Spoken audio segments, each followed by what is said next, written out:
Nona Melkonian. Welcome back, everybody. What?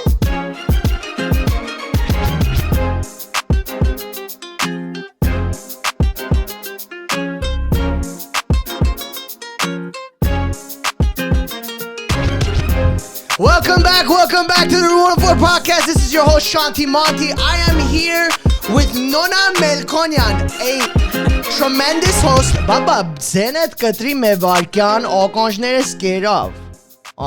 She's a red carpet host. She has her own, I think it's a media company, right?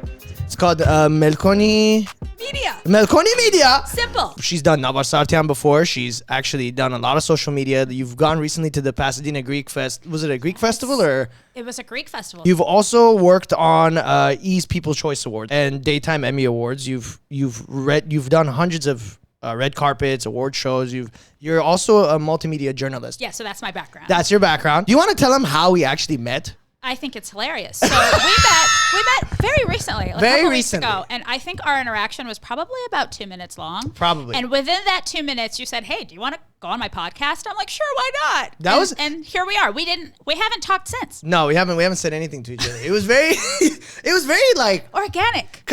It was very organic. Because the thing was, I had known of you. Yeah, same. For like a while. I was like, this woman is literally around everywhere. Like every event I was going to, Nona Melkonian. I'm like, who the hell is But you know Nona? what? I pick and choose. I go to the good ones. Yes. I go to the good ones. Yes. You know, because you can't be everywhere. Are you saying that there are bad ones? Well, some are better than others. No, they're all great. But you have to pick and choose. You do have to pick When and you're choose. busy, you got to prioritize what Yes, works. yes. And from the looks of it, you're very busy. You're very busy. I wouldn't have it any other way. I love keeping busy. I love staying busy because it keeps me energized. Yes. And, that's how I meet amazing people like you. Everyone give her a round of applause for that. I love that. Yeah, give her a round of applause. We actually met at Seb Ohanyan's gala at the AFS, Armenian Film Festival yes, Gala. the Armenian Film Festival Gala. Seb Ohanyan was being the inducted into the Hall of Fame that night. There you go. You did my job for me. Yeah. This is why you're a great host. I gotta make sure this fucking green screen ain't dancing behind me. No, it's great. And I love that. The nuts. It's amazing that you're able to do all of this. The background, everything behind the scenes. You are just a one-man band, literally. Thank I you. feel like that's what sets somebody apart, from the rest. When you're able to do it all on your own, it's very commendable. It's a beautiful thing. Thank you. Another round of applause. Thank you so much. Let's do that. Just because Nona said that. First things first, I got the vibe that you exude that professionalism. You're very genuine when you come off and like meet people. Thank you. So, that means everything to me, honestly. Good. That's good. the nicest thing that you could say. Thank you. But I'm not fluffing either. That's just the way it was. I mean, a lot of people, you can tell they're faking it when they come up. They're like, oh, I'm a huge fan. Can we please come to my podcast so you can give me views? Yeah. Like that's the whole. Is that what happens with you sometimes? Like, is that kind of the vibe that, oh my God, it's Sean. Oh, let me go over there and butter him up so I could get on his podcast. Sometimes I get the crack hits. I get crack hits coming up to me. He's like, hey, listen. But they know of you. They know of me. So here's the thing. All right. I've talked about this in the last episode, but there are people out there who are going to talk to you in a way where like they know you. They've seen your shit. They're like, oh my God, it's him or her. But then they go, put me on your podcast. We'll get bigger. Mm-hmm. I'm like, is that right? Why don't you tell me what you're going to talk about? I always test them. I go, what are we going to talk about? Oh, I was talking to this banger Latino chick the other day. I want to fuck. I'm like, first things first. I don't want you to come to my podcast and drop the N-word and then leave. We're not doing that. Like, that is out. Time out. We're not doing that shit. So I just let him. I'm like, yeah, sure. Good goss. Or sometimes I just go, no. Go fuck yourself. Well, you got to keep it real. You know what I mean? That's the thing. But like you were saying, when people come up to you, they feel like they already know you. Yeah. That comes with a lot. You know what I mean? Yes. Because when you share so much on social media, on your podcast, on whatever platform, people feel like they can approach you. For sure. And feel like they already know you. But what they actually, who they're approaching is somebody who picks and chooses the stuff they want to share about themselves. For sure. So I feel like part of being authentic, and I think this is important, is not about oversharing. It's not about having no filter.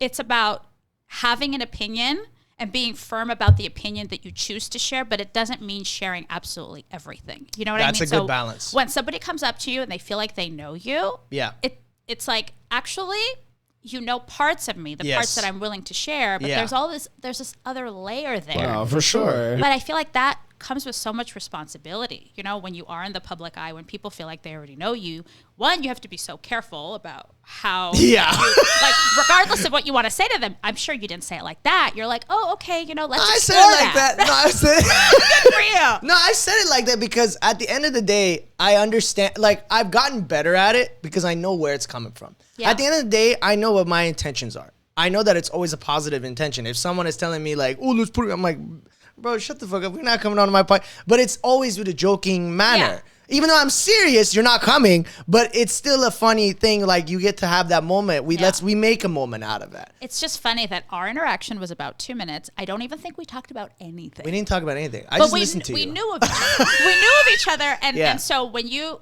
extended that invite, it was like no hesitation. I'm like, yes, let's do this. Because it was very much like, it was natural. As you said, it was organic. Totally. Like, you came up to me. I saw you look at me a couple times. I was like, is that? And I look at you. I clocked you. I'm like, does she know what? I do know who you are. I'm like, Nona knows me. Well, I know you from the Armenian dating show. How is that? So I'm sure that is. I only saw bits and pieces, of the show. I didn't see the whole thing. But I am curious to know how your experience was with that. So it seems to me you've been seeing a lot of bits and pieces of me.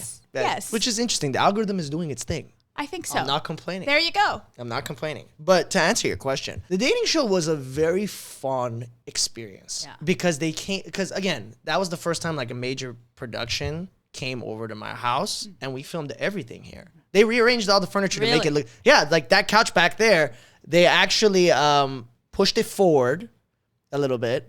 And then they put like lamps in the back. They would add their own aesthetic to it. And it was one of those things where I'm like, wow. Yeah, your life became a set. Like it was a full-blown set. My dad's room, they turned it into like a media room where they just put a bunch of viewfinders. They put tables and they're just sitting there like lasered in. And I would ask questions.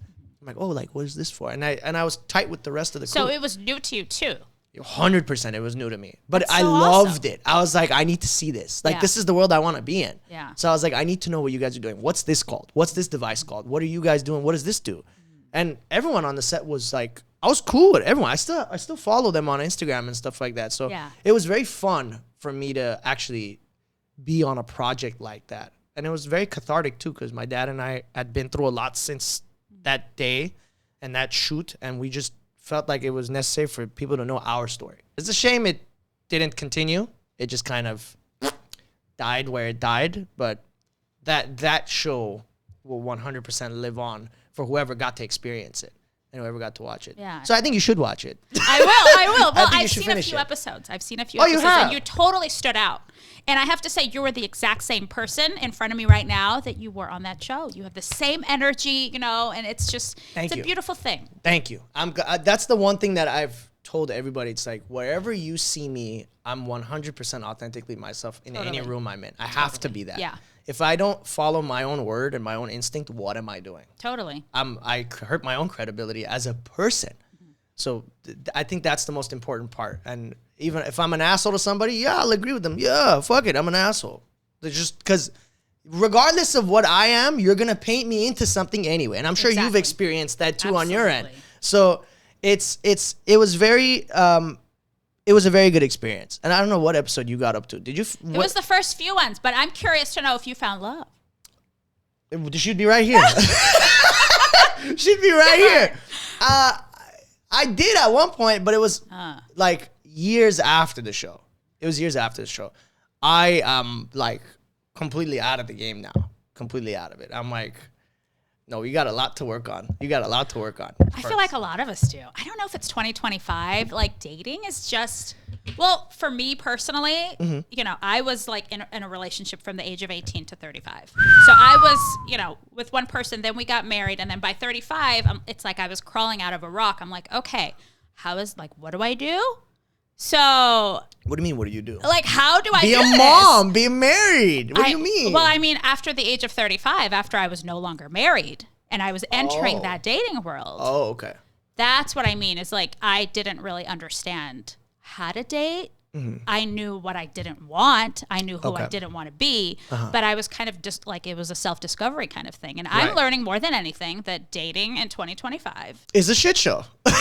It's impossible. I don't know. I don't is. prioritize it. You know, I'm busy. Like you said, like I'm a mom. My kids are my priority. I have 3 kids. My work is my priority. My clients are my priority. And so all the other stuff in between, if it happens, I'm open to it. If not, I don't care. Yeah, you're not chasing it. You're receiving it. Yeah. Got it. You know? Kind of the same boat.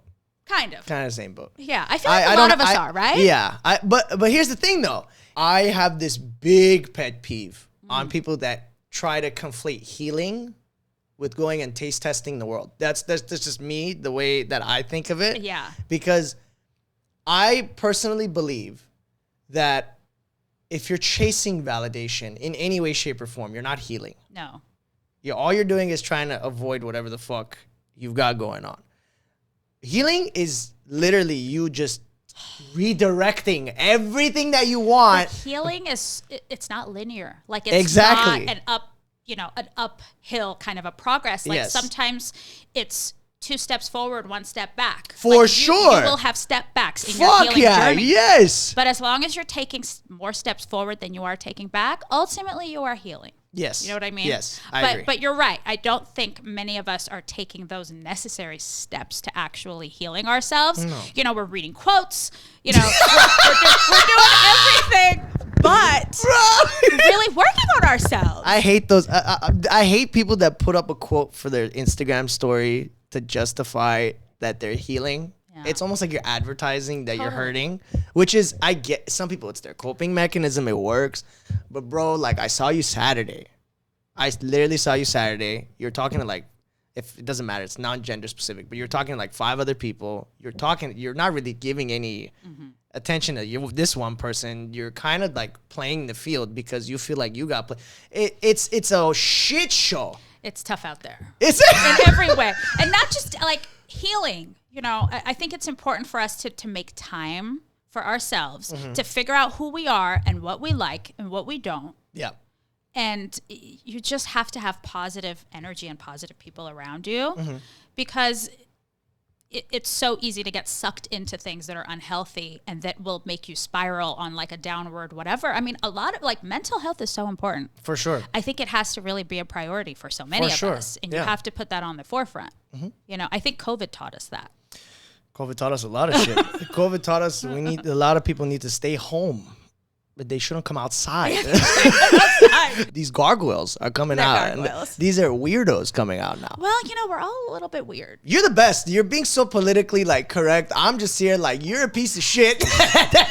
They mean well. I want to believe that people are inherently good, okay? I always look on the bright side, and I want to believe that people mean well. Okay. I mean, for sure. And this is somebody who has been hurt and like badly. Yeah. But I don't want to get jaded. And it's so easy to get jaded. Oh, yeah, 100%. Especially when you're dating, when you're meeting people. Like you said, I got a lot of pet peeves. Can you name a couple of them? I'll be honest. I'm not aware that it's a pet peeve until it's a pet peeve. You know, it's the way you're chewing your food. You know, if you're chewing your food a certain way, for some reason, if it's distracting to me. Okay, so what? Like if there's too much gum action, too much noises, what are we talking about? Like if they're chewing with their mouth open. Like a horse? Kind of. Like it's an instant ick. Okay. If they drive really slowly. Not that you need to drive fast, but if you drive really, really slowly, if you're overtly cautious. Like what? Like hands are attended to, seatbelt is on, turn signals on. But that's a good thing. I mean, I have bad habits of not wearing my seatbelt, but that's just if you drive really slowly. Oh, so you want someone to be illegal when they're driving a car? Well, no, not necessarily. But I just want to live on the wild side, okay? You know, can we just live dangerously every once in a while? Wow, okay, that's fair enough. Every once in a while. Yeah, let's take the seatbelt off, honey, just one time. Just be crazy a little bit. Just be a little crazy. But not too crazy, just the right amount. You know what I mean? Let's go to the school zone and go 10 miles an hour over the speed. 25. We'll do 25. We'll do 25 and make it. But it's like I do have a lot of pet peeves, and I don't realize that they're a pet peeve until I see it, and I'm like, oh, instant ick. Okay. Being a red carpet host is a very niche thing for entertainment as a whole because you need to have a certain set of skills socially in order to be able to balance like having someone that you're interviewing on, and everything is chaotic. Like you got cameras, you got people coming up to you, you got screamers, you got it's so chaotic. Was there anything prior that kind of pushed you towards this line of work where you're like, oh, I want to do this? That's a great Did question. you have anything Such when you were a kid when you were like, oh, I want to mediate. I want to introduce. Yeah. Did you have anything like that when you were a kid? When I was a kid, I wanted to be a storyteller. I didn't know what that was going to look like. And in the beginning, I had an acting background. Okay, so there was something so I wanted there. to become an actress. Okay. But before all of that, we took a trip to Los Angeles when I was 9 years old, when I was a little kid, and we walked on Hollywood Boulevard, and I saw all of the stars, and I'm like, I was curious as to each and every one of those people who had that star on the Walk of Fame. I wanted to know who those people were. So it was like my natural curiosity that guided me, plus my love for the industry and entertainment. Mm-hmm. And so initially I thought I wanted to become an actress. And when I got my first gig, I actually got to play myself. I was like, okay, yeah, you get to play an immigrant young child. Okay. Exotic and ethnic, which at the time I was when I was 10 years old. I had a very distinct look. Yeah, you're not look. exotic or ethnic. I had a very distinct look with my big curly hair. But, they asked me to talk about my upbringing and my background, and I got to talk about being Armenian. Mm. And even though there was a script, it was more or less me educating, whoever the viewers were and talking directly to the camera. And I really liked that. It wasn't that I wanted to play a character. I realized that I wanted to be myself, telling stories and to have a voice. Interesting. And to tell really interesting and fascinating stories. Mm-hmm. And I always knew it was going to be something in entertainment. Right. But it wasn't necessarily going to be an actor in entertainment. It was going to be the person who was going to ask all of those other people the questions as to how they got there, because I was so fascinated by their journeys and their stories. Right. But I knew in San Francisco I wasn't, there was only so much you could do. So I knew I was going to end up in LA. And I've always wanted to live in Los Angeles. Mm. And it wasn't until the opportunity presented itself later, when I was already, 2 kids in, married. I'm like, okay, well, now let me chase my dreams. Really? Which is very interesting, because it's kind of backwards. You think that you have time to experiment when you're younger. But at the time, I really wanted to stay in my own comforts. I wasn't ready to branch out. Right. I wanted to be close to my family. I wanted to be close to my safe space. And then when I realized, I'm like, okay, it's kind of now or never. Right. My son is turning 5. He's going to start school. Might as well be in a brand new city. Maybe it'll be a smooth transition. Mm-hmm. And we were so fortunate that it absolutely was. Right. We moved here when he was 5 years old. My, middle child, who was my youngest at the time, was 3. Jeez. So I had, 2 little kids, and I'm like, I'm going to do this. And I started networking, going to all kinds of events and meeting people. And then, little by little, I got to have these incredible opportunities, and I got to host, People's Choice Awards for an online entertainment outlet. Yeah. And it was so exhilarating. It was so much fun. But right after the show, right after the red carpet wrapped, I kind of thought to myself, I'm like, okay, well, now what? That's it? Right. That's what I waited years and years and fantasized and romanticized for so long. Was that a terrifying thought for you? No, it was just, I expected it to really fulfill me. Right. But it kind of didn't. Yeah, right. You wanted something a little bit more. It just didn't, it wasn't purposeful. And it wasn't until later, it wasn't until 2020, it wasn't until what happened in Armenia. Yeah, I was going to ask you the next question that I started getting very involved in the community. Right. And then the events that I started going to and the people that I was talking to. Right. It was just next level. Right. Who were you talking to in Armenia? Were you talking to veterans? Were you talking to... Well, so during COVID, a lot of the conversations were, over Instagram Lives and over Zoom and everything. Of course, it was a war zone at the time. So at the time, I didn't realize that what I was going to be doing was going to be impactful. Like, I was just trying to do fundraisers, raise money. Right. And it wasn't until I had a conversation with one of the military bases in Hutchins, who's an incredibly talented artist. This was at the height of when he made that song and just really re-energized everybody. It was a conversation with him. And he started to sing on camera and perform. And I just felt so emotional, and I just felt so grateful to be doing what I was doing. Right. Because I'm like, this is what I'm supposed to be doing. Right. And then, everything opened up, and, we were able to have events again. Mm-hmm. And then that's when I started to do different kind of red carpets. Right. More events in the community. AFS red carpet. AFS red Not that I still don't do, award shows and stuff. Those are really fun. But this stuff is where my heart is at. Right. And I love it. Good. Whenever I have a guest and they have a specific area that they're in, and I've been very privileged to meet It's 52 episodes. This will be 53. I've been very privileged to meet all kinds of people from all walks of life. Yeah. And I've had this conversation with everybody. And I always want to know exactly where was that exact spot where the train departed. And for you, when you said it was when you were 9 years old and you wanted to be a storyteller and you wanted to be yourself when you were doing it, you didn't want to play a character. That's what I think, that's what like helps me understand the foundation of you. Yeah. So everything else is a mess. When everything else is my mind, the roof needs work, but like, that's something where I look at you and I admire you for that, because a lot of people, it's very like surface level. Yeah. It's like, oh yeah, I wanted to just, make money. I want to be famous. It's like, all right, cool. Like it's still That'll great. only get you so far. But that's it'll only great. get you so far. It'll only get you so far. Because what's your purpose? Right. What's that engine? And at the time, I didn't know that you needed to have that purpose. It needed to be part of the formula. Exactly. It wasn't until I achieved that thing that I was romanticizing for so long that I'm like, oh, this is all there is to it. Right. So you just changed it. I just didn't feel as fulfilled as I thought that I would. Right. So, and that all came later, and it came when I least expected it, at a time where I was feeling the biggest cloud in my life. Like, this was during COVID. This was during, craziness in Armenia. This was during my own divorce. Oh, so this was during your divorce? Yes. Okay.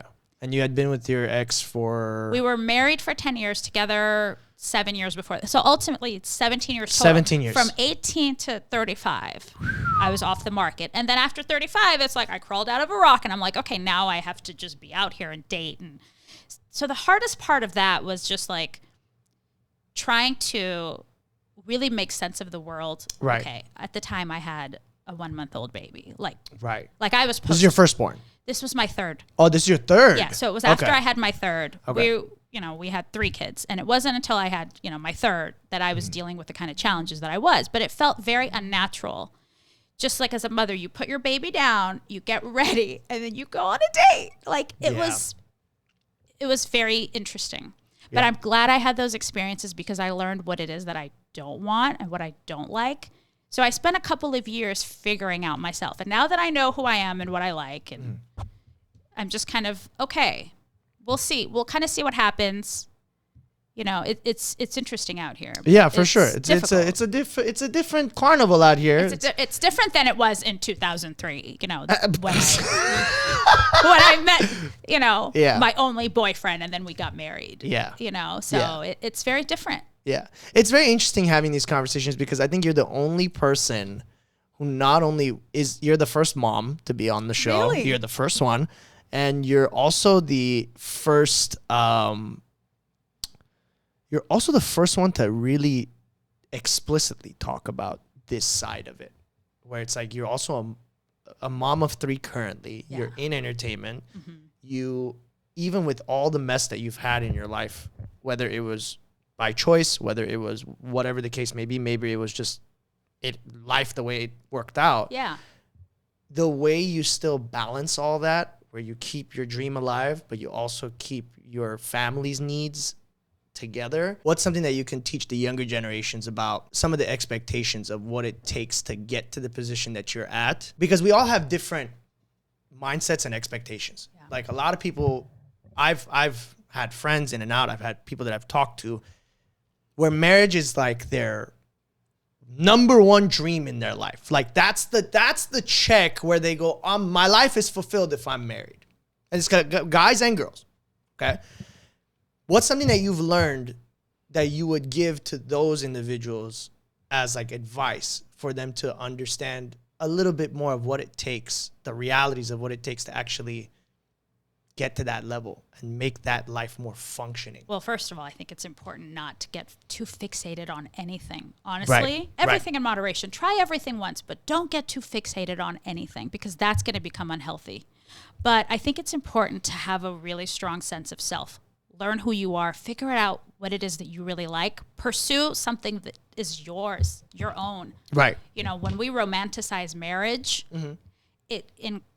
sometimes we lose ourselves, and sometimes even in motherhood, it's easy to lose yourself, being busy, taking care of kids, taking care of your partner, which is really important. But For you sure. have to remember to take care of yourself too. Yeah. For someone like me, I put my dreams on hold for a very long time. Yeah. I figured. And then I realized I can't keep putting this off, because if I keep putting this off, I don't want to end my life having regrets. I don't want to come to a place in my life where I look back. And this is something that, a lot of people do at their end stages of life, is they talk about all the things they wish they did do that they didn't. Right. It's never about their failures. It's never about the things they did wrong, but it's about the things that they didn't do. Right. So when you jump into marriage earlier in life, or if you romanticize it like it's the epitome, which it's a beautiful thing when you find your life partner and you can share things with them, but you have to have a strong sense of self. Marriage is about sacrifices, but it just depends on what kind. It's a give or take. It's a constant dance of both people kind of showing up. And it takes two to meeting in the tango. middle. Both of them have to. That's the one thing that I've noticed is when one person tries to steer the car, at some point the other person's going to complain about why we're still driving. You know what I mean? At some point they're going to say, "Oh, stop here," and the other person's like, "No, let's go to our destination. Let's finish it." It's not always going to work that way. It's not always going to work. But when you realize it, and let's say things don't work out, that's not the end of the world. Right. You're going to be okay. So if my biggest message is anything, it's that. Okay. It's okay if you fail. It's just about how well you get up. Right. And just try again. Yeah. And that's why I talk about the things that I talk about and my past, Yeah. Because I think it led me to where I am. Right. And I'm not done yet. You know what I mean? No, exactly. You're not finished. I'm just getting started. Exactly. Yeah. You can hit it a little bit harder so they can hear it. To do that. Yeah. There it is. I love this. I love the aesthetic. Of I feel very comfortable. I love this. Good. All of it. I always, that's my number one thing whenever I get into, because let's be honest, if I give them an address and it's an apartment and I go, "Hey, come here," they're going to be a little bit suspect about. To be honest, I didn't know it was an apartment. Otherwise, I would be I was just like, okay. I was just really excited. Oh, okay, good. And then I'm like, oh, okay. Yeah. We're doing this. But you know what? In the 2 minutes that I've met you, I felt a sense of I don't know if you remind me of me, or I just felt very comfortable with you, but I just honestly felt like, okay, this is a good guy.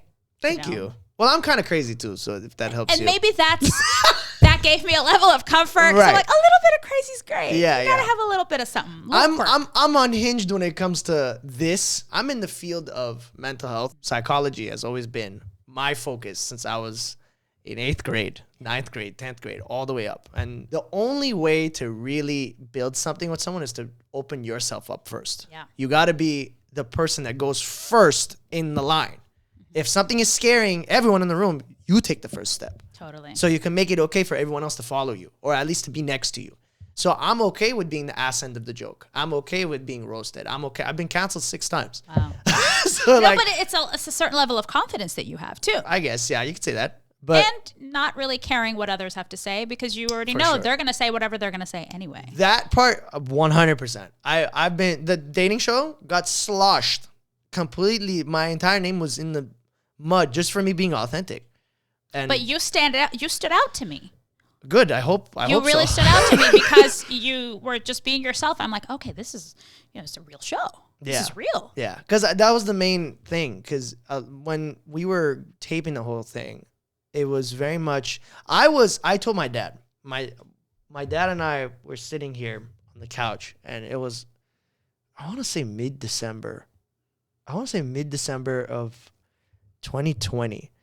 This was just like a couple months after This is COVID. This is COVID. This is boom, if you sneeze, it's a fucking, cops are being called. That's how, this was in the peak of COVID. Wow. My dad just came home from his office, and he was in his room changing. And I had gotten the offer from one of my friends who I went to high school with. She worked with Miyasi. She was there, I think, in charge of their advertising team. And she had sent me the thing. She had sent me the flyer for me to go and sign up, because at the time, I don't know if you know Ryan Abrahamian. I don't think I do. Ryan Abrahamian is the guy that did the editing for My Big Fat Armenian Family. Oh, is that right? And he's Sevohanian's student. So he also made the sketch comedy videos, like the Boss Guy sketch comedy videos. He's actually he's the director for the new one. Wow. So he well, he and I were making videos on Twitter. And when I started getting bigger and bigger and bigger during COVID, that's where kind of like during the Artsakh war, people were actually gravitating to our videos. They're like, bro, like keep going. This is funny. Like everything is about the war. Like this is good. You guys are literally making it was refreshing. And then when the dating show was coming out, I looked at my dad. I'm like, Dad, I'm gonna just do it. He's like, no, you should do it. I said, okay. And he goes, you're gonna find your wife on there? I'm like, listen, there's two things that are probably gonna happen.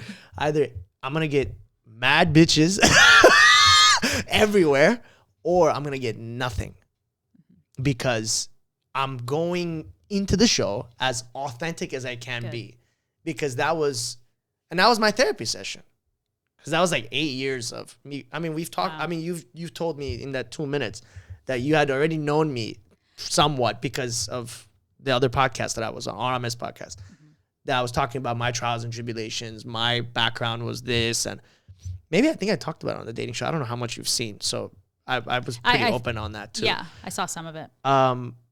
But the point of it was like that show was very cathartic. It really opened up a new level of like, dude, just go all the way. Fuck it. If you're gonna go there, go all the way. Go. Yeah. I got canceled over bread in March. How does that make any sense?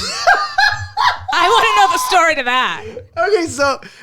Okay, so my TikTok is a zoo. My personal TikTok sounds like fun. Is an absolute zoo. Some people like it, some people don't. But that's fine. I don't give a fuck. So that's like, I call it my personal like digital diary, basically. Yeah. And I had made some kooky videos, and then I made one where I was just going through my TikTok, and then I see this Armenian girl, and I was like, all right, fine, let me skip it. She started making another one popped up, skipped it. This is on my feed. It was like a couple more videos, and then she made a video about her putting like a snack together, and I made a funny video about it. When I tell you, for the next month and a half, all of SoCal knew who I was. I'm curious to see that video. I don't think I think she deleted the original video because she looked at it as like I was bullying her when I wasn't. You were just having fun with it. I was having fun with it. Yeah. And all of SoCal jumped on my comment section. I think it's one of my highest viewed videos. They didn't like it. Most people, it was literally split. Split down the middle. 50% said that was the funniest shit you've ever done. The other 50, it's all of her friends, all of her family. Oh. So it was like, oh, what the like? Why would you? You're weird. Like she's Armenian. I'm like, what does that have anything to do with? I'm just joking with you, bro. Like it's not that serious. And then, but it died down by like May. But everywhere I went, hey man, what the fuck? Like I was like, damn. He's like, no, bro, you could eat whatever you want. Fuck whatever she's saying. I'm like, all right, cool, I guess. But it was very like, that's when I learned. I'm like, yeah, I shouldn't give a fuck what people say. No, totally, because they're gonna say whatever they want to say anyway. Yeah, but with comedy, it's like it's such a fine line. You know what I mean? Oh yeah, it's scary. Do you think before posting something funny? Do you think about who it's gonna offend, or you're like, I'm just putting it into the universe because I enjoy it. I'm being authentic. I don't think about it at all, and that's the problem. But I think that's the problem. Maybe it's not a problem. Maybe it's not. And the funny thing is, I've talked to a lot of people about it. Some people were like, I don't know what the fuck. She was tripping. And then it's apparently from like months on end, I was looking at it. I'm like, oh, so this is only a very loud minority saying that this is ass. But there's a silent majority that really liked, what I did. Yeah. And they were having fun with it because they laughed about it. We weren't laughing at her. It was not, for me to, and you can't even make that funny. But right. I found a way to make it funny. I was throwing seasoning at the motherfucking phone. Like I was finding a way. But what made you want to do that? What made you want to like stitch the video? It was the way she had presented, because she was like, I'm going to show you how to make like, it was like a Lebanese snack. She's like, I'm going to put you on something. So she's like, okay, cool. So I'm invested. I'm like, let me see what the hell she's going to put me on. She pulls out 3 jars of yogurt. And I'm like, what the fuck is this? Why are you pulling out 3 jars of yogurt? Great selection of yogurt. Yeah, but do you have the entire assembly line working in your garage? Like, where the fuck did you get all 3 of these jars from? And then she gets like seasoning, also in mason jars, like big jars. Wow. I'm like, this is insane. this is conceptually insane. All this for a snack. Like, I'm losing my mind. I'm like, you're making dinner. Like, It's this an elaborate snack. Yeah, so I'm laughing at the fact that it's getting worse. Like, there's more ingredients for just bread. Yeah. And then she pulls out like olive bread. I'm like, okay, cool. So you're a nanny. So she pulls that olive bread, puts it in a toaster, and it's something simple. It's like just yogurt, some olive oil and thing. But I just found an idea. I'm gonna just exaggerate it, and then I went into my cupboard and I picked up everything. Paprika, fucking. That's hilarious. And I just kept throwing it at the microphone. Like, I just threw it at the camera. I'm like, you're making pizza at this point. This isn't. It's funny. What happened to chips? Like, I was just making jokes about it. But I love that you drew like inspiration. Like, you saw something and you realized how it can be funny or interesting and like make, for sure, make people pay attention to it. Yeah. I feel like it's a certain kind of a mind to like see things in that way. You know what I mean? No, I agree. So it's not like you were trying to offend or insult anybody. You were just like, oh, this would be a cool concept for a funny video or something cool. Yeah, and it wasn't meant to be like, it had nothing to do with her, because it could have been a guy doing it. I would have said the same thing. Well, keep doing what you're doing. I'm doing my best. Yeah. So who was your biggest supporter in your sphere of influence? In terms of like in my family or like anybody in your entire sphere world. Entire sphere of it could be your family, it could be entertainment world. Who's that person? It could be people too that went ahead and inserted an extra battery into your back that went, no, you're not, you need to stay here. You got to do more. I never really thought about this, but now that I'm thinking about it, I'm like, oh my God, it's my dad. Your dad? It's my dad. Is he your biggest supporter? My dad is my biggest supporter. Okay. And he's also my harshest critic, but he's That's my good. biggest That's supporter. Good. That's good. It's so funny. So my parents live in San Francisco. My whole family's up there. When all of this happened to me during COVID, I had two options. Either I was going to pack up and move back to San Francisco, right, or I was going to figure out how to get some help over here.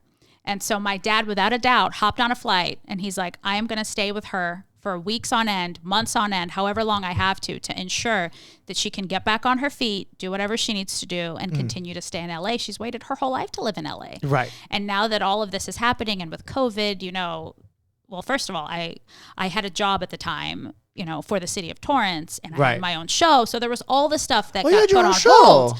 Yeah, and I was amplifying businesses, actually. Oh. It was a show called Common Sense. Okay. And so I would go to different businesses and highlight them in like a 10-minute show that I would write and produce. And it was so much fun. I loved it. That's how I kind of got started, working with small businesses. Right. But so that show got put on hold. Everything was at a standstill. I had my own personal hell that I was experiencing. Yeah, of course, yeah.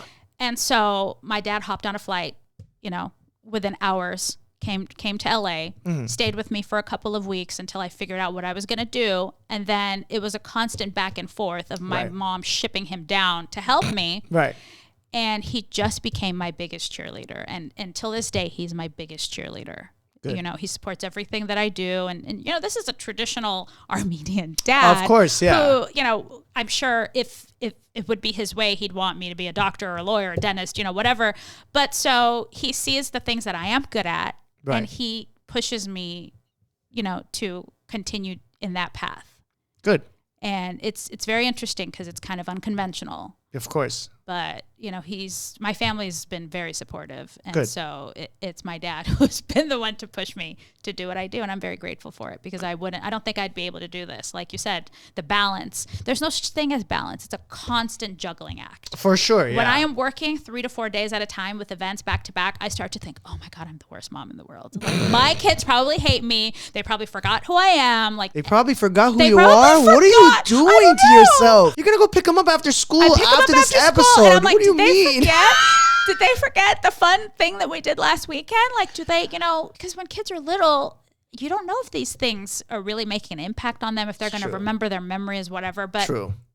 I judge myself pretty harshly, and I have to say that I am. But that's a good critic. thing. But that's a good thing as a not only as a parent but as a person. That's a really good thing because I'd rather be next to someone or associate with someone who's criticizing themselves more than someone who's like, yeah, I did everything. I'm the best. Because it's you want to be better. You want to better yourself, and so it's that ability to self-reflect. Yeah. But that's interesting that I'm the first mom or parent that you've had. Well, technically my grandma was on it, but that's in the sphere of entertainment. Yeah. You are who's worked her ass off to get to where she's at.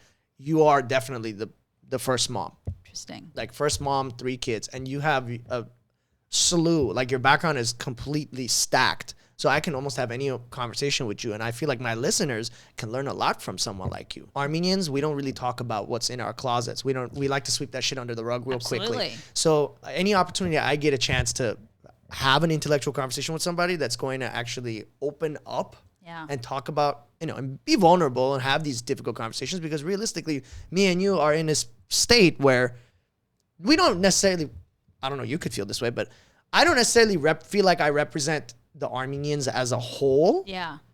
Because I've been pushed outside of the major traditional like family archetype type of thing. My experiences can push me to look at both sides and go like, okay, from the traditional aspect, the family and the unity that you have is unlike anything else.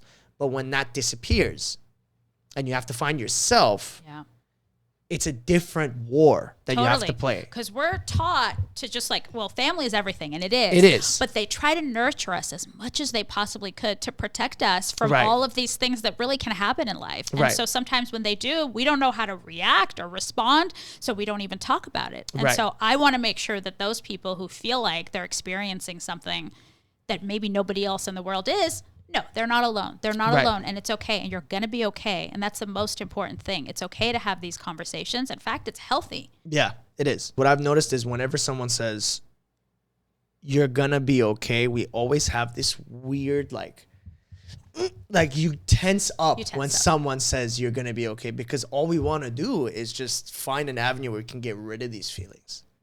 Because we want this highway. We're building a highway where we can split our struggles into lanes. One lane is eventually going to break off into an exit. So we're never going to address this again. So we're trying to rearrange and prioritize what is hurting us the most and what we're not ready to give up on yet. And whatever's not important, we just push that off to the exit. Sometimes the most traumatic event that's going on in your life, you're not ready to put off on an exit yet because you're just not there. You're still trying to go through all the emotions of like, but no, I need to feel like I'm heard. I need to feel like I'm not okay though. When you tell me, oh, it's going to be okay, I don't want to hear that. A lot of people feel that way. Right. Especially I'm assuming you probably felt that way too when you were going through it. And like, I think that sitting in it is the biggest challenge, but it has the biggest reward out of it. So important. Because you'll literally that'll never affect you again. Because you're sitting and you're concentrating on it and you're doing the work. It's coming. Like it's going to take a while, but the most important is sitting in it. And that's one thing that I've learned recently, because I've gone through, September was a hell month for me. So what I'm doing right now is I'm actively trying to sit in it. Yeah. And not do anything. Because sometimes the more you try to do something, you'll fuck it up even more. Totally. And you're self-reflecting is what you're doing. You're thinking about, okay, so what exactly happened? How can we do this differently? And you just kind of feel your feelings. And sometimes it's just like you said, that self-reflection that makes all of the difference. But sometimes the problems are so big that if you take on all of it all at once, it's so overwhelming. Oh, yeah. So with me, what it was a mountain, essentially. Oh, for sure. I couldn't look at that mountain. I had to take it on in little bits and pieces. Yeah. I had to climb that mountain in steps. Increments, yeah. In increments, totally. Yeah. And so the way I did it was I'm like, okay, well, there's all this stuff going on with my people in Armenia. Right. I think maybe if we kind of feel our feelings together, it'll be a little bit easier. That's an interesting way to put it, yeah. And so that's what I did. I just became very involved and I threw myself into it. And maybe I avoided some of my own personal things, but at the time I couldn't take it all at once. No, I had to do it in that way. It makes sense. No, and it's justified. I mean, you found a way to make your burden less heavy. Yeah. Because now you're like, oh, there's a purpose here. I can actually do something that's going to actually circumvent those feelings from coming back, or at least redirect those feelings elsewhere. So you're kind of in a way healing by not addressing it, but you're physically doing something that'll mirror it. I say Armenia saved my life. My activism in the Armenian community saved me. Wow. That's a strong statement. And I've been more comfortable saying it. Good. Because it's the reality. The magnitude of what I was dealing with at the time that I was. Right. I think I would have crumbled. Any other person in that position would have probably crumbled. Probably, yeah. But I said, I think I have a bigger goal here, and I'm needed in this community. I didn't realize that the community would take to me as much as they have. So I'm half Armenian. I'm not full Armenian. I don't speak Armenian well. Why didn't you tell me? Because I've been speaking Armenian to you but off no, camera. I understand, but I'm not fluent. Oh, okay. And so in San Francisco, I wasn't as active in the community. It was because I kind of shied away from it. And it wasn't until I came here that they're like, wait a minute, come over here. Yeah. We very like inclusive. You. Very inclusive. It was very inclusive, but they found like my value, so to speak. Right. And so that in essence made me want to work even harder, made me want to do everything that I possibly could because it was a mutual benefit. And so now I work so closely with a lot of people that I met during that time and a lot of businesses that I was collaborating with. And now I have these beautiful business relationships that I, had met during COVID. Right. And so I love promoting Armenian brands and events and causes and all of those great things. And the majority of what I do now is that. So when you see me at all of those events, I see it. It's because I'm there with my heart. Yeah, I can tell. I enjoy it. I have fun with it, and it's a win-win in every way. Everyone can tell. Even if anyone who hasn't seen her shit, you can automatically tell. Like Nona is always having fun, and then you kind of realize I'm like, you have to have where fun. are her kids? Okay. I know. Well, the good thing we are co-parenting. Okay. Good. And so the times that I'm out and about, I plan it. It's a whole production. I plan it when I'm not with them. Yeah. But, I also have an incredible team. Like I have a lot of support and a lot of help. I call it a team. How many people are involved with 3 kids to try to like balance in and out? It's a couple his people. Family, your family? Is that how it works? It's mostly, so whenever my dad is in town from San Francisco, I have no family here. Okay, that makes sense. So I have very few people that have, been that my makes go-tos. much more sense. Okay, Not like an actual team. Got it. But no, it's just I have the way you support said and it. help. Got it. No, when I'm not you said that cool. team, it was kind of corporate. I was like, what do you mean? I'm not that cool. Not that cool. But my kids, everything I do it for them, honestly. Yeah. Because it keeps my cup full. The work that I do, I love it so much.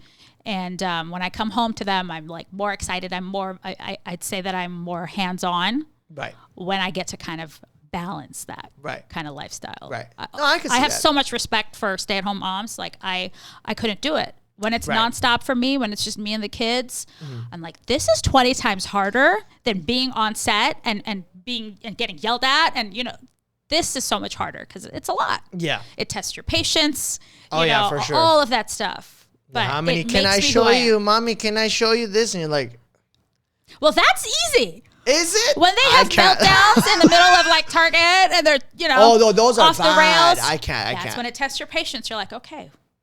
I can't do that. I immediately leave the store. If there's you'll just leave your kid. No. I'm out. I have a rule, actually. This feeds into like my pet peeve. I think all parents that have a kid shouldn't take their kids on planes until they're 7 years old. So they shouldn't travel? They shouldn't travel. But life goes on. Drive. You can't drive Yes, to Europe. Okay. Wait until you know what? Talk to me when you have a kid. Okay. Well, we'll see if I'm blessed enough to have a kid. But what I'm saying is like, okay, you want to travel with your kids. Go ahead and travel with your kids. It's not going to be easy. It's going to be ruined, but you still have to do it. I think from I think kids from ages 0 to like 3 is immediately out the door. You can't. Because the kids, like, they're in a plane. What are you going to do, though? What am I supposed to do? I can't go anywhere now? Stay home for the first 3 years, Nona Jan. Or at least go to, like, Lake Tahoe. Drive. But Europe, you can wait until the kid's, like, 4 or 5. Well, maybe Europe. But I mean in general. So you're telling me that the parents shouldn't take their kid on a plane, go see grandma who maybe lives in Europe? They shouldn't see them because you get annoyed of the kid who's screaming in the airplane? We have FaceTime. Come on. Life goes on. So my biggest thing is life still occurring. You shouldn't change your life completely if you have children. I agree. You got to keep doing you. I agree. But I also am thinking about the kid because I'm looking at the kid and I'm going, is the kid going to remember this? No, the kid won't remember it. Exactly. So who are you doing it But for? you're making a sacrifice. You're like, okay, I won't see my mom in, Italy for the next 3 years because there's a guy on the airplane who doesn't like. It's not a guy. It's everyone on the plane. It's not just the guy. Because I can tell you when we hear the kid go, Once we hear the kid charge I know. up in No, the I hate plane, it too. I hate it too. But you know what? And then you get off the plane, Ma'am, and then you life hate goes it on. too. No, I know. I don't like when I go to a restaurant and I don't have my kids, and I hear other people's kids. I'm you like, want to instantly- shoot the family. But You want to throw the chair. but what are they gonna do? Stay home. No, you no, can do that. We're going out. We're going out. We're gonna live life, and you know what? It's a you problem. You have to deal with it. It Just is a put on your domestic- headphones. Headphones. You Yeah. want me to put on? Put on your music, and you don't hear the kid anymore. All of a sudden, kid's All right, gone. but what if that kid immediately charges? Now it's an Avengers level threat. Now he's crying like insane. Now the kid's coming closer to you.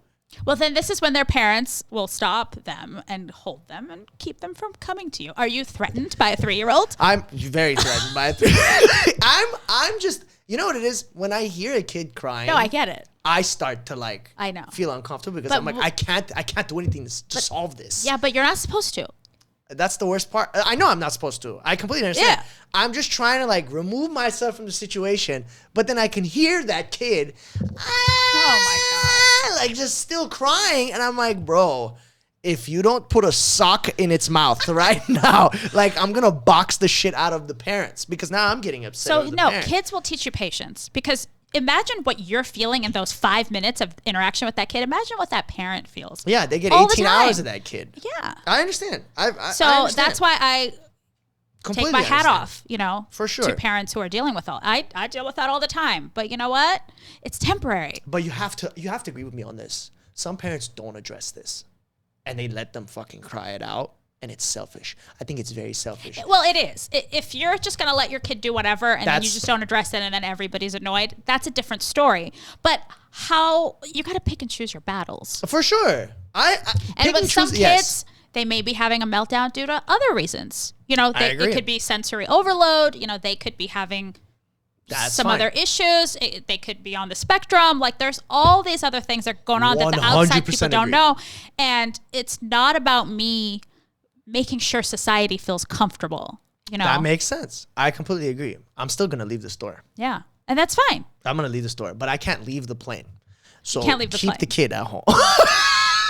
Because it's just it's sometimes it's the kid also like the altitude, the ears popping. Totally. There's all that stuff that But happens. then there's 4 of them. Now there's 4 kids. What are you gonna do though? Now they're doing a symphony. Now there's an orchestra of just blood curdling screams. well, when you have your kids, you guys will stay home for I will 100% stay years home. and years and years. Not years and years and years. Once I know they're cognizant of the fact that we're going on a plane, you're gonna remember we're on a plane. Yeah. I'm gonna take that chance. I mean, it's expensive too, so it's not really worth it. It's Exactly. not really worth it. You're making They're not my gonna remember. point.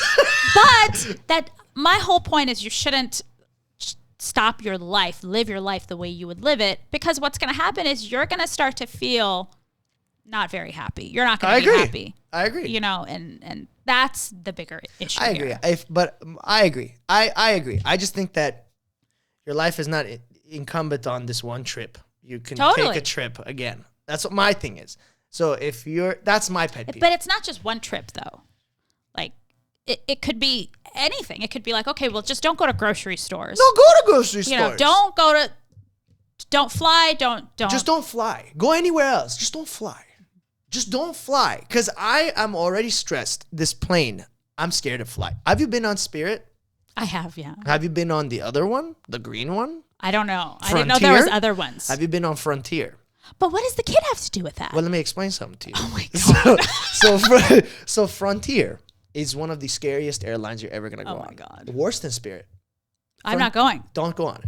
So low socioeconomic status, if I go on like a Frontier airline for like a trip, because I had to go to like Juilliard for an audition to get into the school. Oh. I didn't get it. But I'm just saying like I went and tried, right? There was a kid that was crying in the front row. The plane itself is made from toothpicks and chewing gum because the moment you're immediately like shaking. The wings are going like this. But the Like, kid's just being a kid. and the kid is being a kid, but it's adding to the anxiety. So, Maybe. So now if we crash, But we're not crashing. well, now clearly I'm here. But I mean, like if we did, because the wing is literally having a seizure, It'll and be the kid's fault. it would the kid. I'm cussing that kid out because I'm like, why would you just make it easier? Yeah. Why are you here? Well, they really should make it easier on parents. I think so. And I think they should make it easier for everyone involved and just leave your kid. You don't go. You can go wherever you want to go drive until the kid's about 4, which he's going to remember. He will listen to you or she will listen to you and be like, listen, if something you don't feel good about it, here, we'll get you the headphones, put it on. Boom. I just think there's ways to prepare to keep your kid from freaking out. 100%. You know, that's the best way to do it. But to avoid life. No, I say take the preventative measures before you go and avoid. Yeah, you take all the preventative measures, but even with the measures, like your kid might cry. That's fine. If the kid's going to cry, the kid's going to cry. At least you tried. Yeah, at least you tried. That's what I want to see. But you should give parents that benefit of the doubt. No. They're probably trying. I've got to have a little patience. I'm not going to go cuss that kid Why out. do Okay. I got to be patient for what you decided to bring? That was your decision between two parents. You're like, I want to have a kid. Let's make little me's. Beautiful thing. Because sometimes things in life are outside of our control, and all we can control is our response to it. Don't make me get philosophical on you, okay? That was perfect. Response to it. Hit the gong.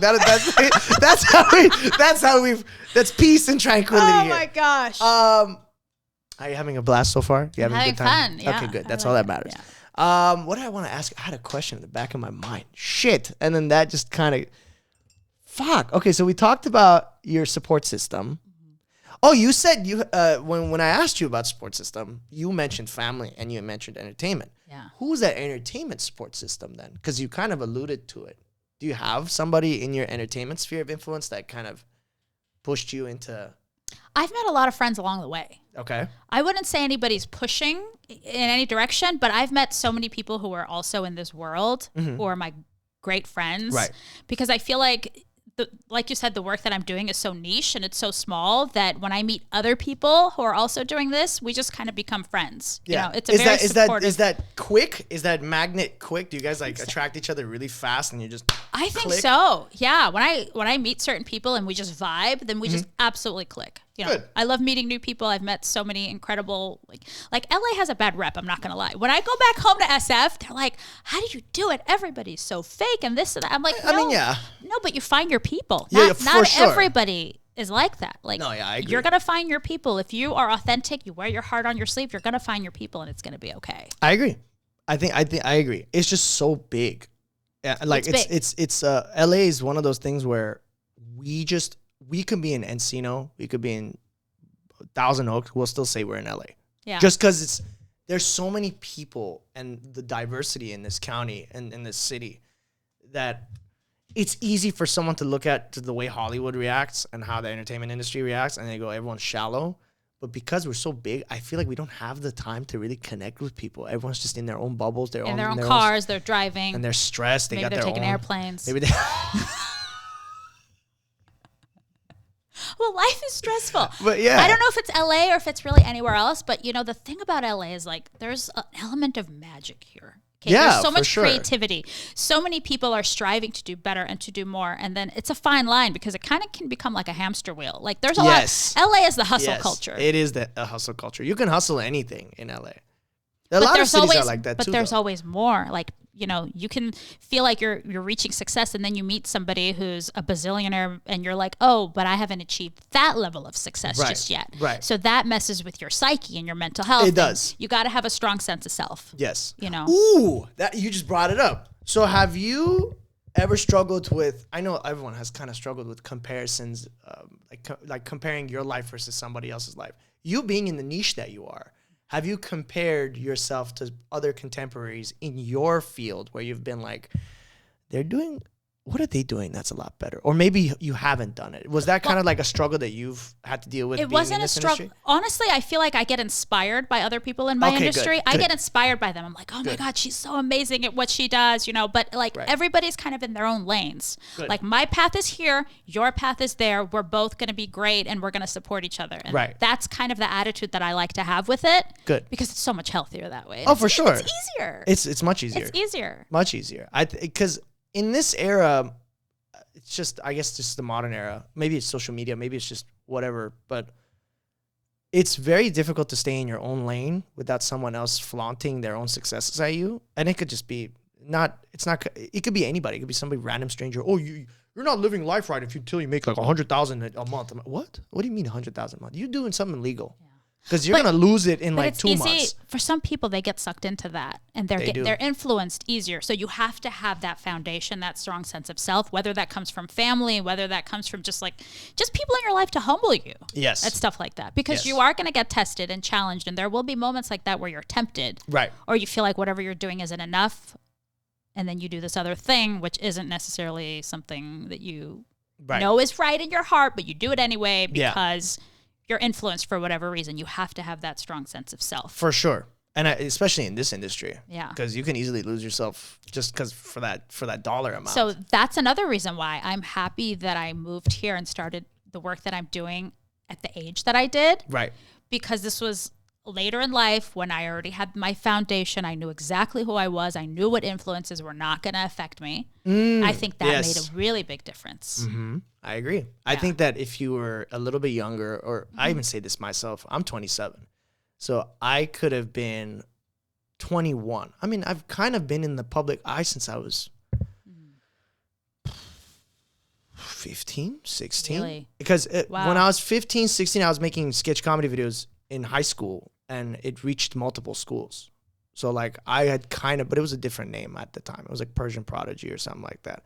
But I love that. Right? It was me making like father-son Persian videos. But what was the response that you got? It was amazing. Yeah. It was like every school, every parent, the funny thing is Armenian schools were like Pilibos, Ferayan, really, HBU, where I went, everyone knew that I was making these videos. And that was the first real like aha moment where it was like, oh, you're people are watching you. Yeah. And then that kind of carried over. But not only are they watching, but it's like, didn't you feel included? For somebody like you said, you're not the most traditional Armenian, and then to get this big response, it's in a way it's at first like, wait a minute. Yeah. I thought that this was like outcasted. Yes. And then when it's not, it's almost refreshing, like, oh. Yeah, because the thing is, for me, entertainment was always in my blood. I used to, if you ever get a chance to meet my dad and have a conversation, he'll tell you the same thing. My dad noticed this when I was a kid. I would watch a movie and I knew the lines front to back one time. Like if I watched the movie first time, I knew the lines from front to back and I would mimic it. That's wild. I didn't know what the context was. I would just mimic it. I would be like 3-4 years old and I'm like sounding out exactly. My dad will tell you, I used to be a master impressionist when I was younger. That kind of skill deteriorated because now I'm like funnier holistically as opposed to like just that evolved. It evolved into what it is now. Right. It's not the one trick pony kind of thing. You know what I mean? So my jokes got more sophisticated. It got smarter. Now I can dial it back to be an idiot, and then while also being intellectual with it. So it's intentional though. It's always you know what you're doing with it. Exactly. That's the difference. You're not just being silly. You're not just reciting whatever. Right. You have an outcome that you were planning on. Exactly. And my dad was the first one to see it, and then he would put me in the spotlight with family and stuff. Like we'd just be eating and like, Shant, Matt, do that one scene from Pink Panther, and I would do the whole 20-minute scene, or do that one scene from Rush Hour, and everyone was dying. Christmas, Thanksgiving, all that, it was like that. Yeah. When I got the response outside of my family, that was like scary. It was scary because I'm like, like this is a lot. Yeah. It's different. It's different. You almost don't know what to expect because you're like, I don't know this audience. I know my family. I know that when they watch me, they're watching me with like, they're proud of me. But you're like, okay, in this world, I really don't know if they're going to take to me the same kind of way. So I can see how that's scary. It was scary because I didn't have because I was made fun of for being that kind of a kid. I was a theater kid. So whenever I went into theater, my teacher, Adrian Alvarez Jackson, shout out to you. She actually gave me the spotlight to be whatever I wanted to be on stage. And she trusted in me. She still does. Wow. And then that kind of birthed whoever the hell I became right No, now. I was a theater kid too. Yeah. Oh, really? Yeah, and I remember my drama teacher as well. Yeah. It's so funny. How many years were you in? I was drama school? all 4 years. All well, 4 in high years? school. High school, yeah. Yeah, all 4 years in high school. Oh my God, I did all remember. the school plays, all of that stuff. I just had so much fun with it. Did you do competitions or no? No, not. Oh. I wasn't that. I wasn't that fun to do competitions, but I got to do all the plays, and I just. Yeah, it's just. I love in to you. make believe and pretend because I'm a dreamer. Yeah, at the end of the dude. day. That's how it is. Yeah, and I think that's what kind of. That's where I'm at now. It's like now it's completely different. My dad is my biggest supporter too, but now I have more. Now it's like, nah, you can't quit. You can't quit what you're doing. No, you can't. You're in too deep. I'm in too deep. I work too hard to be here. So what's next for you then? What are you thinking? Ooh, so I got the movie that's coming. So I'm in the second one of this. Oh, yeah, I think we've talked about it a couple times. My Big Fat Armenian Family 2 is coming. It's gonna be by Sev and AFS and Ryan Abrahamian. They're all gonna do it. amazing. They haven't finished the script yet. They're gonna finish it after Ryan's getting married October 25th. So once he's married, I think he's gonna really sit and iron it out, and then we're gonna start shooting. That's gonna be insane for me because I already told you off camera how important this movie is for me. Yes. And then I hope that this podcast becomes kind of like a bigger thing where it's not, we talk about everything. It's a place where you can just be yourself. You can just kick back with whoever your guests, what you could talk about. Yeah. I feel like it's already that though. It's already that. On a grander scale, do live shows, contribute, put a spotlight on businesses like I've been trying to do. It's kind of hard trying to dig through these businesses, but it's there, it's working. Yeah. I want to have a community that here at Room 104, you can just be yourself. Shut the door to the rest of the world and just be you. That's what I want this entity, this thing to be. Yeah.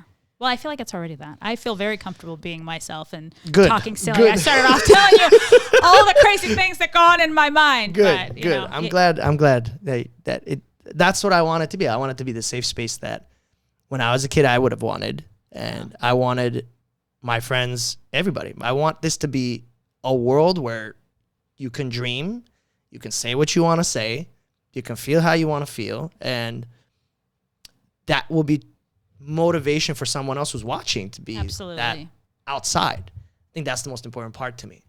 And I've met some incredible people along the way, talented people along the way.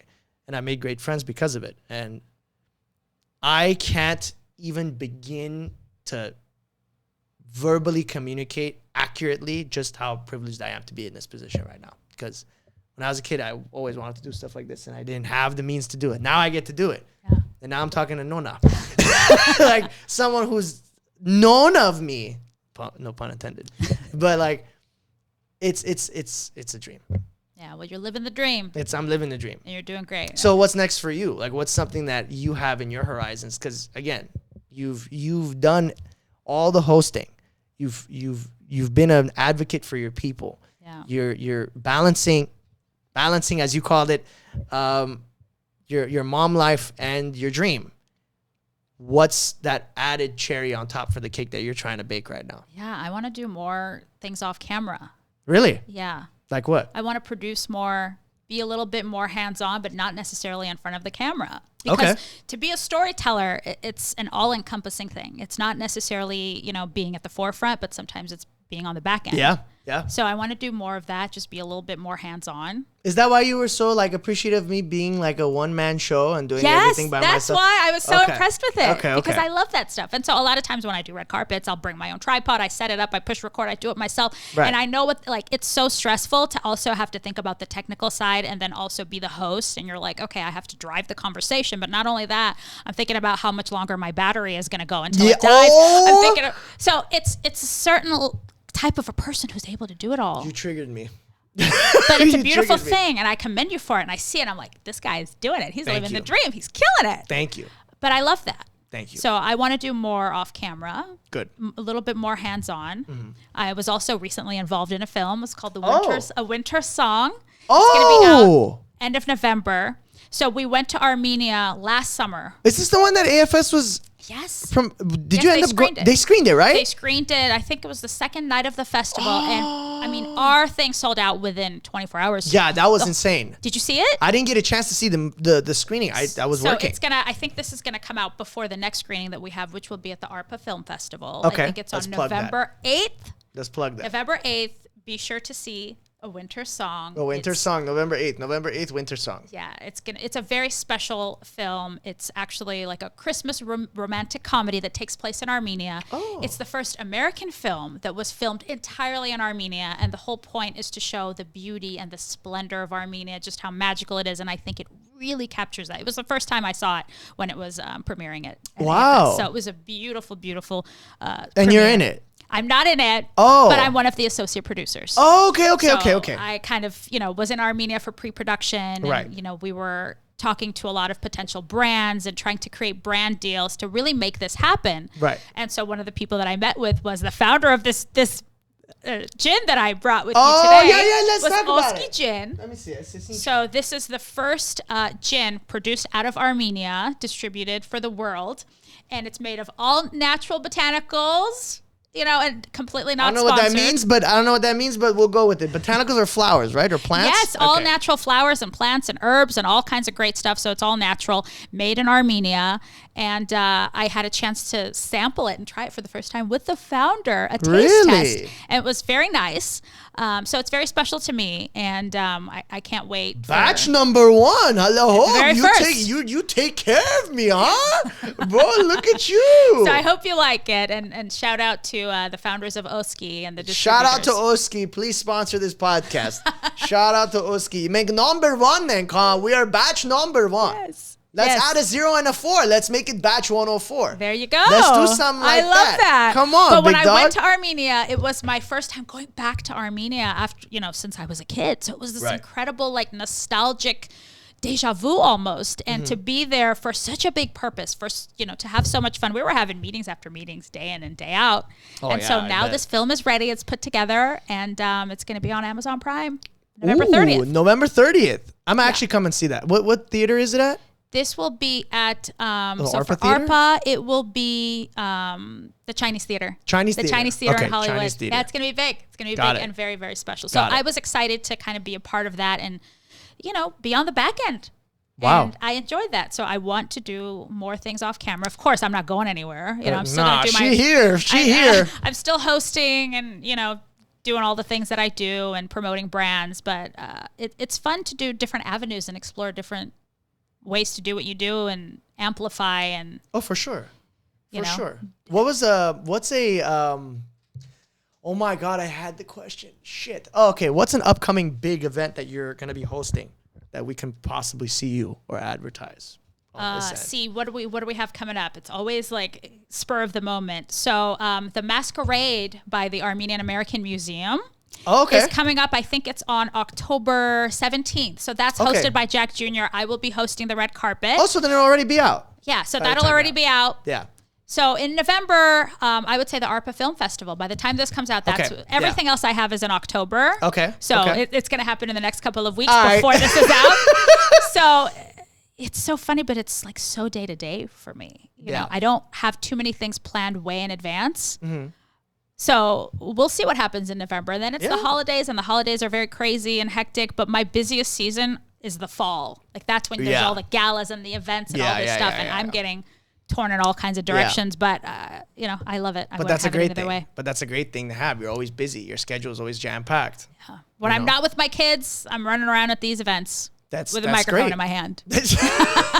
Oh, I got like 3 questions for Okay, you. This will be shoot. right off the bat. Okay, so you had mentioned earlier. I don't know if this is just me being delusional, but were you in a different avenue of work before you got into hosting, or was it like you were just doing stuff that were related to entertainment always? No, so I was.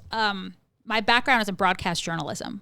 Right. So you were a journalist. Yeah, so that's Okay. my background. But, to kind of follow the formula and to be in broadcast media, the traditional route is you move to a smaller town. Right. You get your experience from a smaller market. Was that where you went to Torrance and was it Torrance? So not exactly. So Torrance was after I already lived in LA. Oh, okay, but at okay, the time, after I graduated from USF, where I went to school, what I was supposed to do was apply all over the country and just kind of see who bites. And at the time, I wasn't willing to kind of do that. I wasn't leaving. Yeah. I didn't want to leave my comfort zone. I'm like, I want to stay in San Francisco. Right. I'm not going to leave my boyfriend, who then became my husband. I didn't want to be far from my family. So I said, I'm not leaving. I'm not going to follow that traditional route. So I ended up being very lucky and finding a job at City Hall. And I was a producer and a host for the city for many, many years. And I was in my little bubble and I had fun doing it. But I always knew deep down, I'm like, I want to do more. Right. I have to branch out. And for me to really take advantage of like what I'm supposed to be doing in this world, Right. I've got to leave my comfort zone. Yeah. So now I'm a big advocate for leaving your comfort zone. For us Armenians, it's really hard because our families make it really easy for us to just really stay put. Yeah. Live at home. Yeah. I mean, literally in their home. Like literally don't leave the house. Okay. I'm not even talking about leave the city and come out of it. I'm talking about stay home. Stay home. Which is fine. It works for some people, but if you really want to see what's out there and figure out yourself and learn who you are, yeah, you got to spread those wings. Yeah, I agree. So I didn't do that until later, which is very interesting. Okay. But I knew it had to be done. No, So for me, I did things a little bit backwards. Right. But that's how it was meant to be for me. So here I am. Yep. I can see it. And you know what? That journey was meant exactly for you. You did exactly what you were supposed to do to get to where you're at. I hope so. No, you did. You did. Because realistically speaking, if it was anything else, you wouldn't be who you are anyway. No. No. I don't think I would have this, like, I have a very strong foundation. I have a strong core. I don't think I would have this if I hadn't had all those failures. For sure. If I moved to LA at the age of 18, Who knows? I don't know what would happen. Yeah. But things would be very different for me emotionally, mentally, psychologically, Yeah. Right now I have a very strong foundation and support system. Yeah. And I hope that whoever is maybe trying something new, something that may be a little bit scary, I hope they realize that regardless of all of that stuff, let me be the example that it's possible. Yeah. At the very least. Well, I guess both of us will serve as the example. Absolutely. Because, if I can do something like this and still get recognized for what I'm doing, anything is and possible. And the naysayers, they're going to say what they say regardless. Fuck yeah, they're going to say it. You got to block out all that noise. Eat a bag of shit. Fuck all of you. But just keep doing you. Yeah. Chip away. Yeah. You just get somewhere along the line, you're going to strike diamond. I think so too. So at the end of the day, you being in the position that you're in, whether it be podcasting, whether it be just interviewing in general, what was a moment that really stuck with you, and what was a moment? It could be good or bad, but we'll do one good moment that really stuck with you and one really bad moment that really stuck with you. During interviews? Interviews. It could be strictly towards, like, it could be either in a podcast interview or whether it was red carpet interview. Like a conversation that really stuck with me? Yeah. Oh, there's so many. You could pick one. There's so many conversations. Because, you meet a lot of different kinds of people. Good or bad, though? Which one are you going to go with first? You want to hear the bad? I want to hear both. But which one are you going with first? It's such a wide spectrum of things. But for the most part, it's all been really good. Okay, good. My conversations have all been great. But there have been experiences where I felt like I really needed to advocate for myself. I needed to prove something to somebody. Oh, okay. I see what you mean. Like with red carpets. Yeah. I don't know if you've ever kind of seen what it's like for a big award show red carpet and what it's like for the reporters. Right. But a lot of times you don't have a lot of space. You have this little tiny area where you have to stand and set up, and then there's somebody next to you, and you have to be really aggressive. And so I'm not naturally really aggressive. So anytime I get to, that destination or a place that's going to be like that, I try to amp myself up in the car. I'm like, okay, you are that bee. You are that girl. What's the song? What's the song you play? What's the song you play to amp yourself up? It's always different every time. I love really? that you're putting me on the spot. It's always different every time, but it's something like, hardcore from the 90s. Like, we're talking that stuff. Okay. Yeah, I got like you. gangster rap. Okay, so I listen to that. I pump myself up. I get there. I'm like, okay, you're that girl. So I show up aggressive. Right. Okay. Right. I stand on my mark.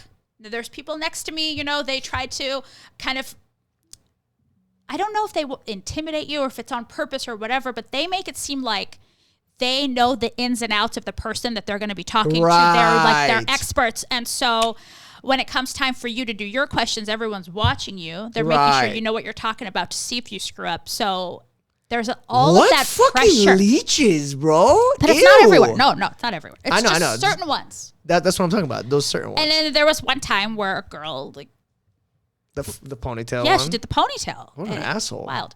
But, you know, one of the interviews I remember, I interviewed Kevin Costner. Oh, you did? I interviewed Kevin Costner on the red carpet. And so they were letting the reporters interview him, like, you know, 3 at a time. He wasn't going to talk to each individual reporter. Oh, okay. So they said, okay, the 3 of you guys, you know, you have one question, okay? And so it was going to be like, well, which one of us is going to be the one to ask the question? Right. It's going to be the one who is not shy, not afraid to speak up, and has a damn good question. Right. And so as he walked over, I think he just finished his conversation, you know, with a few different reporters. He seemed a little bit like, you know, he just didn't really want to be there. He wanted to hurry up and get it over with. Right. And before he even had a chance to say anything, I just introduced myself and asked him the question. And so he had a chance to answer it, but then the other reporters just got the information from him, didn't have a chance to ask. But ultimately, I didn't want to shy away from the opportunity of having that one-on-one. No, yeah, for sure. So it's just about, if you're in an uncomfortable position, gun it. Just do it. Yeah. Just go through all of those feelings. Go for it. Just go for it. Yeah. And for me, it's not natural, not always 100% natural to be so confident and aggressive. You know, no, I get nervous. You know, sometimes I don't even know. Sometimes there'll be people who are uncomfortable on camera and they say to me right before I start interviewing them, they're like, well, what are you going to ask me? Sometimes I'm like, I don't know yet. Hold on. Let me start my interview. Once I have my interview, the questions will come to me. I'm like that too. It's a natural conversation. Yeah. Wherever it goes, it'll go. But don't worry. It'll be great. Yeah.